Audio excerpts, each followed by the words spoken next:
Gusto mo na ba na maging accountant or bookkeeping or financial virtual assistant?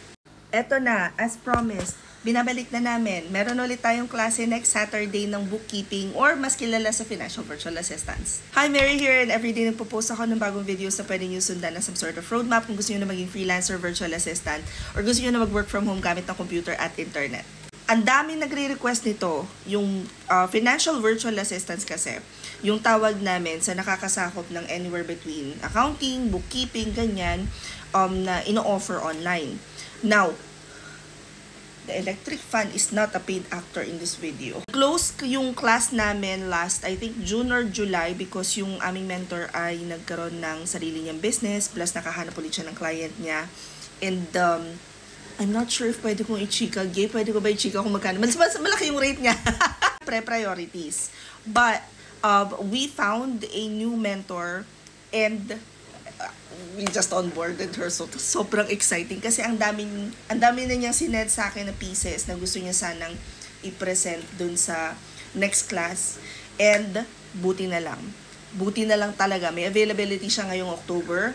So, we have just opened our class. Open na siya. Kung gusto nyong matuto, papaano nga ba yung bookkeeping or yung accounting, kung yun yung linya nyo sa corporate job nyo, tapos gusto nyo sana siyang i-offer as either as a full-time freelancer or side hustle lang kung meron pa kayong corporate work, this is your chance. Ano ba? Kokodzay. It's flying all across the world. A lot of people are asking ano yung position para dun sa mga introvert, para dun sa mga ayaw nang palaging kausap yung client, para dun sa mga gusto is administrative, yung mahilig sa numbers, or meron kang distinct attention to detail. Ay, gusto mo yun? Meron tayong bookkeeping class. Now, ano nga ba ang ginagawa ng mga bookkeeper or nag-a-assist sa mga accountants or accounting itself ang ginagawa para sa mga businesses as a freelancer? So, when we talk about bookkeeping, ang kauna-unahan na dyan is bank reconciliation, data entry, invoicing, expense management, financial reporting, sakop lahat yun ng bookkeeping. Now, as a financial virtual assistant, you should also be able to do financial analysis. So, budgeting, financial forecasting, variance analysis. Magiging busy na to dahil magta-tax season na naman. And that simply means natutulong din kayo sa tax preparation. So, from organizing documents, collaborating with the accountants nung business or nung company or nung client ninyo, variance analysis, and overall tax filing support.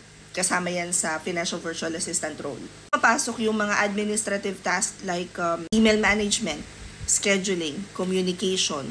A lot of times, kine-question is, okay lang ba kung walang experience, lalo na sa pagdating sa software expertise? Yung mga bagay na yan, guys, napapag-aralan. So, yung proficiency mo sa accounting software, pwede mo pag-aralan yan, pwede ka magpa-certify doon sa mismong software, pero kailangan marunong kang gumamit ng Excel.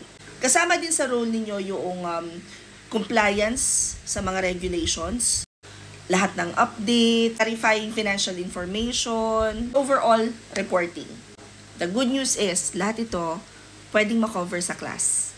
So, if you guys wanna enroll, i-click nyo lang tong link sa bio ko, or pag hindi gumagana, copy and paste sa browser. Kung nasa Instagram naman kayo, ito i-click nyo. Kung nasa Facebook naman kayo, i-check nyo yung caption.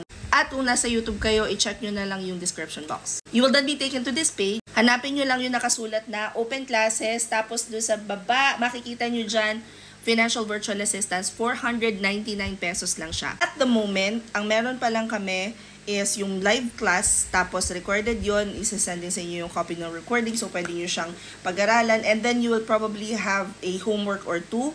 However, we're still planning on getting ready for internship kasi medyo sensitive yung information, so we'd probably come up with something.